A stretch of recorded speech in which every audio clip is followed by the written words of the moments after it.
அவர் இஸ்லாமியராக இருக்கட்டும் அல்லது இந்துவாக இருக்கட்டும் பேசுவது நியாயமானதா என்கிற பார்வை இருந்தால் மட்டும்தான் நல்லிணக்கத்தையும் சகோதரத்துவத்தையும்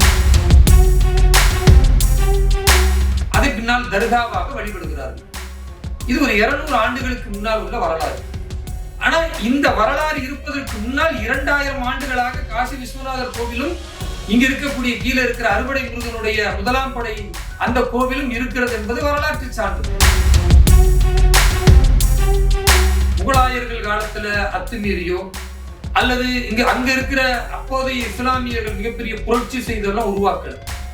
அந்த இடத்தை கொடுத்தது இந்துக்களுடைய பெருந்தன்மையும் சகிப்புத்தன்மையும். அங்க இருக்கக்கூடிய எஸ்டிபி போன்ற பயங்கரவாதத்தை ஊக்குவிக்கக்கூடியவர்கள் சில ஜமாத்து தலைவர்களை தூண்டி விடுகிறார்கள். இன்றைக்கு ஈவேராவுடைய அடிவரடிகள் யாராவது ராமர் மீது செருப்பு எறிஞ்சிட முடியுமா? செருப்பு எரிஞ்சிட்டு அவங்க வீட்டுக்கு நிம்மதியா போயிட முடியுமா? அப்படி நடக்குமா?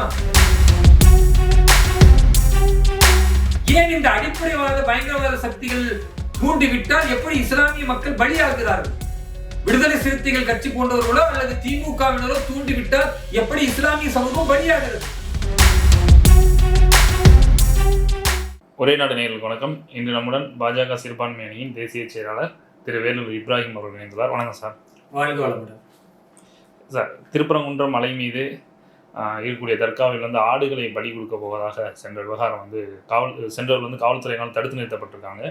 இந்த பிரச்சனை பெரிதாக கொண்டிருக்கு. இன்றைக்கு கூட அங்கே இருக்கக்கூடிய சமணர் படுகையில் பச்சை பெயிண்ட் அடிச்சிருக்காங்க. அது இஷ்யூவாக போயிட்டு இருக்கு. எப்படி பார்க்குறீங்க சார்? திருப்பரங்குன்றம் அந்த முருகன் கோவிலை பொறுத்தவரை இந்துக்கள் வணங்கக்கூடிய ஒரு புனித தலமாக கருதப்படக்கூடியதாக இருக்கு. இரண்டாவது பார்த்தீங்கன்னா முருகனுடைய அறுபடை வீட்டில் முதலாம் படை வீடு என்று இந்துக்களுடைய காலங்காலமான நம்பிக்கை. இப்போ இந்த நம்பிக்கைக்கு இடையூறு அளிக்கும் விதமாக இன்றைக்கு இஸ்லாமியர்களில் ஒரு சிலர் செய்யக்கூடிய செயல் என்பது சமூகத்தில் தேவையற்ற பதட்டத்தையும் நல்லிணக்கத்தை ஊறுவிளைவிக்கக்கூடிய ஒரு செயலாகவும் இன்னைக்கு அதிகரித்து கொண்டிருப்பது தமிழகம் போன்ற ஒரு ஆன்மீக பூமி, குறிப்பா சொல்லணும்னா இந்துக்கள் இஸ்லாமியர்களை அரவணைத்து செல்லக்கூடிய சூழல்ல அது வேற்றுமையை இன்னும் அதிகப்படுத்துவதற்கான இது ஒரு ஆரம்ப விதையாக ஆகிவிடுமோ என்கிற அச்சம் எனக்கு இருக்கு. இந்த விஷயத்தை பொறுத்த வரைக்கும் இது இஸ்லாமியர் பக்கம் நியாயம் இருக்கிறதா இந்துக்கள் பக்கம் நியாயம் இருக்கிறதா என்று பார்ப்பதை விட, யார் பலமுள்ளவர்கள் யார் பலவீனமானவர்கள் என்று பார்ப்பதை விட, இதுல எது நியாயமானது எது அநீதியானது என்று பார்ப்பதுதான் சரியா இருக்கும். ஏன்னா பொதுவா நீங்க பாத்தீங்கன்னா இப்ப வேலூர் இப்ராஹிம் பேசுனா ஒரு இஸ்லாமியர் பேசுனா அது இஸ்லாமியர் தரப்புக்கு தான் பேசணும் நியாயம் என்கிற போக்கும், அதே ஒரு ராமசாமின்னு ஒரு பேர் உள்ளவர் பேசுனா அது இந்துக்கு தரப்பா தான் பேசணும் என்கிற போக்கும் தமிழகத்துல அதிகமாகி கொண்டிருப்பது வேதனை அளிக்குது. அவர் இஸ்லாமியராக இருக்கட்டும் அல்லது இந்துவாக இருக்கட்டும் பேசுவது நியாயமானதா என்கிற பார்வை இருந்தால் மட்டும்தான் நல்லிணக்கத்தையும் சகோதரத்துவத்தையும் நாம் மேம்படுத்த முடியும். அந்த அடிப்படையில நான் இந்த நாட்டின் குடிமகனாக என்னுடைய பார்வை என்ன இருக்கு அப்படின்னு பாத்தீங்கன்னா, 2000 ஆண்டுகளுக்கு முன்னால் இருந்து முருகப்பெருமானுடைய அறுபடை வீடு என்று இந்துக்களால் போற்றி வணங்கக்கூடிய ஒரு தலம். அது வெறும் கோவிலோட நிக்கல. சில இடங்கள்ல கோவில் என்றால் கோவில் மட்டும் புனித தலமாக பார்க்கப்படும். ஆனா அந்த அறுபடை வீடு என்று சொல்லுவது அந்த கோவிலை மட்டும் அல்லாமல் அந்த மலையே இந்துக்கள் புனிதமா கருதுறாங்க. அதனாலதான் நீங்க பார்த்தீர்கள் என்றால் மலை முழுக்க கிரிவலம் வருவாங்க, சுத்தி கிரிவலம் வணங்குவாங்க. அப்ப அந்த மலை புனிதமானது என்று இருக்கக்கூடிய சூழல்ல அந்த மலைக்கு மேல காசி விஸ்வநாதர் கோவில் சிவனுடைய கோவில் இருக்கிறது. இன்னொரு பக்கம் பாத்தீங்கன்னா சிக்கந்தர் அவுலியா என்கிற தர்கா ஒரு பக்கம் இருக்கு. இப்ப இந்த தர்காவில் இருந்துதான் இந்த பிரச்சனை ஆரம்பமாகுது. எதனால் ஆரம்பமாகுது? இவ்வளவு காலமா ஒரு புனித பூமியாக புனித மலையாக இந்துக்கள் கருதி கொண்டிருக்கிற அந்த இடத்தில் ஒரு இஸ்லாமிய பெரியவர் இஸ்லாமிய மத நம்பிக்கையில நல்லொழுக்கத்தோடு வாழ்ந்து பிற மக்களுக்கு நல்ல வழிகாட்டியாக இருந்த ஒருவர் இறந்து போகக்கூடிய நேரத்துல அவர் மீது அளப்பரிய பற்று கொண்ட அந்த இஸ்லாமிய சமூகத்தில் அன்றைக்கு வாழ்ந்தவர்கள் 200 வருடங்களுக்கு முன்னால் வாழ்ந்தவர்கள் அவரை மலைக்கு மேல ஒரு குறிப்பிட்ட இடத்துல அடக்கம் செய்யறாங்க. அங்க ஒரு சமாதி கட்டுறாங்க. அதை பின்னால் தர்காவாக வழிபடுகிறார்கள். இது ஒரு 200 ஆண்டுகளுக்கு முன்னால் உள்ள வரலாறு. ஆனா இந்த வரலாறு இருப்பதற்கு முன்னால் 2000 ஆண்டுகளாக காசி விஸ்வநாதர் கோவிலும் இங்க இருக்கக்கூடிய கீழே இருக்கிற அறுபடை முருகனுடைய முதலாம் படை அந்த கோவிலும் இருக்கிறது என்பது வரலாற்று சான்று.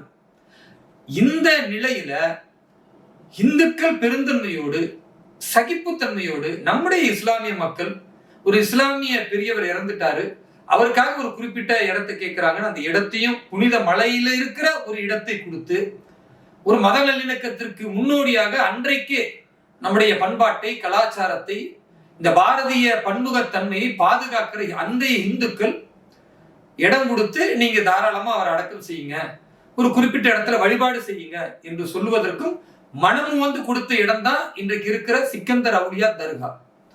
அது முகலாயர்கள் காலத்துல அத்துமீறியோ அல்லது அங்க இருக்கிற அப்போதைய இஸ்லாமியர்கள் மிகப்பெரிய புரட்சி செய்தெல்லாம் உருவாக்கல.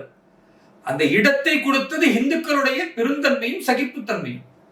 அவங்களும் வழிபாடு செய்யணும்ன்றாங்க. ஒரு பெரிய நபர் இறந்து போகிறாரு, சரி ரைட், அவருக்கான மரியாதை செய்து விட்டு போகட்டும். ஏன்னா இந்துக்களை பொறுத்த வரைக்கும் இறந்து போனவர்கள் ஒரு மத குருவாக இருந்தால், ஒரு மதத்தில் மதிக்கக்கூடியவராக இருந்தால் அவரை கடவுள் ஈக்குவலுக்கு பார்ப்பாங்க.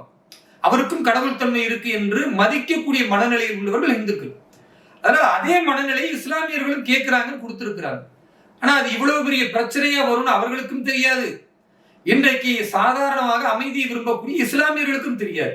ஏன் இந்த பிரச்சனை வருது?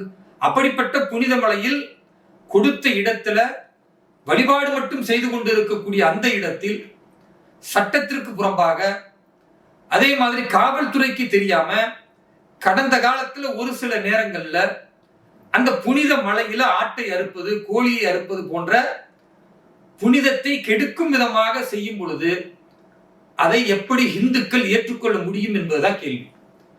என்ன சொல்றாங்கன்னா, நாங்க கடந்த காலத்துல ஒரு சில நேரங்கள் செய்திருக்கிறோம்னா, ஒரு புனிதம் என்று இந்துக்கள் பேசக்கூடிய இடத்துல முதல்ல இங்க சட்டம் இருக்கிறதா, தாசில்தார் என்ன சொல்றாரு, கலெக்டர் அம்மா என்ன சொன்னாங்க, இல்ல அங்க இருக்கக்கூடிய மதுரை மாவட்டத்தில் இருக்கிற அமைச்சர் மூர்த்தி என்ன சொல்றாரு, மாவட்ட செயலாளர் தளபதி எங்களுக்கு என்ன சொன்னார்னு இஸ்லாமிய மக்கள் பேசுகிறார்களே தவிர, அங்க இருக்கக்கூடிய எஸ்டிபி போன்ற பயங்கரவாதத்தை ஊக்குவிக்கக்கூடியவர்கள் சில ஜமாத்து தலைவர்களை தூண்டி விடுகிறார்களே ஒழிய, இது புனிதமிக்க இந்துக்களுடைய மலையா இல்லையா? அங்கு காலம் காலமாக இந்துக்கள் வழிபாடு செய்தார்களா இல்லையா? இஸ்லாமிய பெரியவர் ஒருவரை அடக்கம் செய்வதற்கு கேட்கும் பொழுது மனமும் சகிப்புத்தன்மையோடு நல்லிணக்கத்தை பாராட்டும் விதமாக அவர்கள் கொடுத்த இடம் உண்மையா இல்லையா? அதனாலதான் இந்த தர்கான்னு ஒன்று உருவாச்சு. அப்ப இவ்வளவு சூழலையும் மறந்து விட்டு நல்லிணக்கத்திற்கு எதிராக, ஒற்றுமைக்கு எதிராக உணர்வு பூர்வமாக தூண்டினால் அன்றைய இந்துக்கள் வேண்டுமானால் பொறுத்திருக்கலாம். இன்றைய இந்துக்கள் அப்படி தயார் இல்லை. கடந்த காலத்துல ஈவேரா நாங்க ராமரை செருப்பால் அடிச்சோம், வீசணும் செருப்பை கொண்டு என்று சொன்னால் அன்றைய இந்துக்கள் பொறுத்து போனார்கள் என்றால் அது அன்றைய காலம். இன்றைக்கு ஈவேராவுடைய அடிவரடிகள் யாராவது ராமர் மீது செருப்பு எரிஞ்சிட முடியுமா? செருப்பு எரிஞ்சிட்டு அவங்க வீட்டுக்கு நிம்மதியா போயிட முடியுமா? அப்படி நடக்குமா? அப்ப இந்துக்கள் எழுச்சி பெற்று தன் சமூகத்தை, தங்களுடைய நம்பிக்கையை பாதுகாக்க வேண்டும், தன் பண்பாட்டையும் கலாச்சாரத்தையும் யாரோ ஒருவர் திருடி போய்விடக் கூடாது, யாரோ ஒருவர் மூலம் அழிந்து போய்விடக் கூடாது என்று மிக கடினமாக உழைத்துக் கொண்டிருக்கிற இந்த எழுச்சி மிகுந்த தருணத்தில் அற்ப காரணங்களுக்காக இஸ்லாமியர்கள் தேவையற்ற முறையில் இந்துக்களோடு மோதுவது என்பது அபாயகரமானது என்பதுதான் முதல்ல நான் பதிய வைக்கிறேன். இதை பொறுத்த வரைக்கும் அது ஒரு வக்ஃப் இடம் என்றால் அந்த வக்ஃப் இடம் எதற்காக உள்ளது? வழிபாடு செய்வதற்காக உள்ளது. அப்ப வழிபாடு செய்வதில் இங்க யாராவது இந்துக்கள் இது வரைக்கும் தடுத்திருக்கிறாங்களா? அந்த மசூதியில போய் யாராவது தொழுகை நடத்துவதோ அல்லது பிரார்த்தனை செய்வதோ அங்கு ஏதாவது தடை இருக்கா? கிடையாது. ஆனா நாங்க போய் அங்க பிரியாணி தான் சமைப்போம், அல்லது கீழே இருந்து நாங்க பிரியாணி சமைச்சிட்டு போய் அந்த கந்தூரி விழாவில் கொடுப்போம்னா இது எந்த விதத்துல நியாயம்?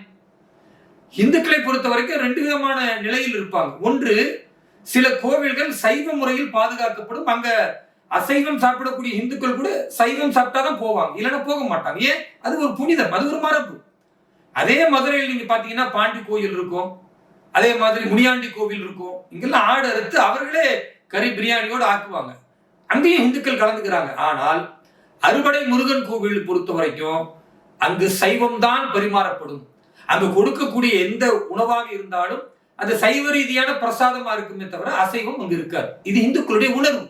அப்ப ஒரு பெரும்பான்மை இந்து சமூகத்தினுடைய உணர்வை மதிக்காமல் அவர்களை கிண்டலடிப்பது, கேலி செய்வது, அல்லது இது எங்களுக்கான உரிமை என்று சொல்லுவது எப்படி நியாயம்?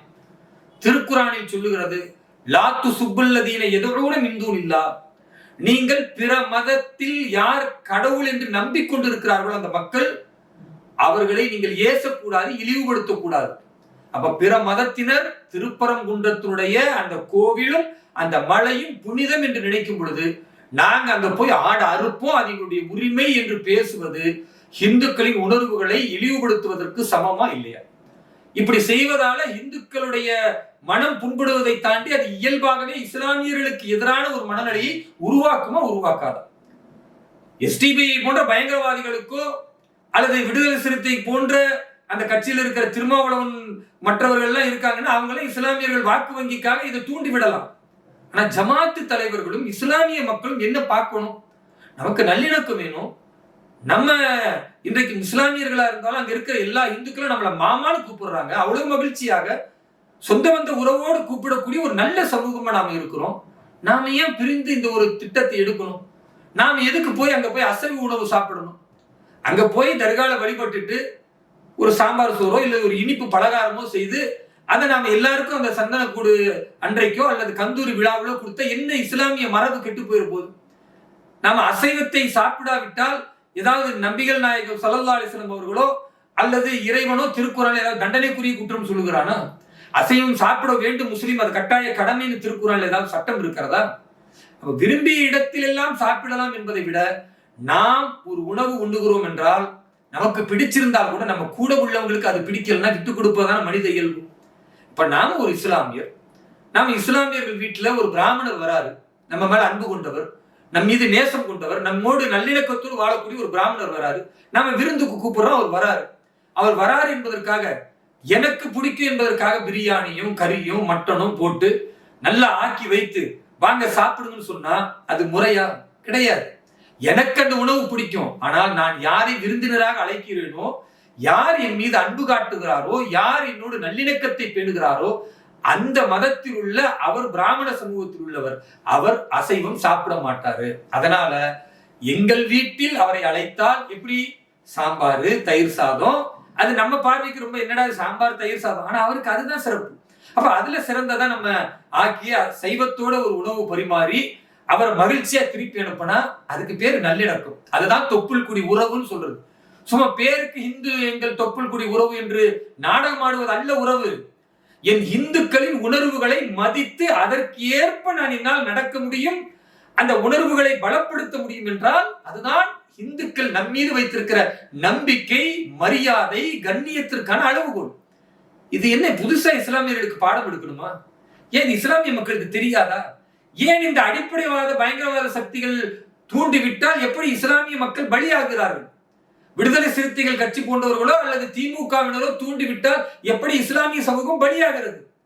2026 தேர்தல் வருது, அதுல இஸ்லாமியர்களை ஒன்று சேர்ப்பதற்கு, அவர்கள் மனதில் மீண்டும் அச்சத்தை ஊட்டுவதற்கு எங்கோ இருக்கிற உத்தரப்பிரதேசத்தில் எப்படி நடக்கிறது பார்க்கிறீர்களா?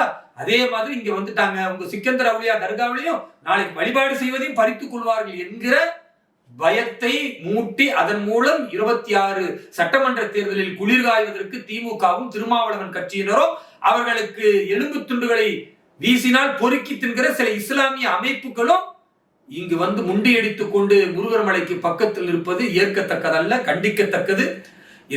எனதருமை இஸ்லாமிய சொந்தங்கள், மிகச்சிறப்பாக இந்துக்களுடைய வழிபாட்டு முறையை நாம் எந்த அளவுக்கு மதிக்கிறோமோ அதே மாதிரி இந்துக்களும் மதிக்கிறார்கள் என்பதை புரிந்து கொண்டு இது போன்ற உணவுக்கான பிரச்சனையாக அந்த புனித தலத்தை ஆக்காமல் கடந்த காலத்தில் எவ்வாறு வழிபாடு செய்தோமோ அது மாதிரி நாம் ஒரு பக்கம் வழிபாடு செய்துட்டு போவோம், இந்துக்கள் ஒரு பக்கம் வழிபாடு செஞ்சுட்டு போட்டோம். அங்க அசைவம் தான் பிரச்சனை என்றால் நாங்கள் இந்துக்களுக்காக எங்களுடைய தொப்புள் குடி உறவுகளுக்காக விட்டு கொடுக்கிறோம். நாங்க என்ன ஆப்கானிஸ்தானில் வந்த பாபர் பரம்பரையா அல்லது அரேபிய நாட்டில் இருந்து வந்த அரேபியர்களின் பரம்பரையா? கிடையாது. எங்களுடைய 5 தலைமுறை 10 தலைமுறைக்கு முன்னால குப்பனாக சுப்பனாக ராமசாமியாக குப்புசாமியாகத்தானே எங்களுடைய முன்னோர்கள் இந்துக்களை தானே வாழ்ந்தாங்க. எந்த சாதியாக வேண்டுமானாலும் இருந்திருக்கலாம். அவர்கள் இந்த மண்ணில் தமிழர்களாக அப்படித்தானே வாழ்ந்தாங்க. அவர்களுடைய பிறப்புகள் தானே நாங்க. வழிபாட்டு முறையில் நாங்கள் அரேபியாவில் இருந்து வந்த இஸ்லாமிய அந்த வழிபாட்டு முறையை ஏற்றுக்கொண்டிருக்கிறோமே தவிர எங்கள் மூதாதையர்கள் இந்துக்கள் என்பது எந்த மாற்று கருத்தும் இல்லையே.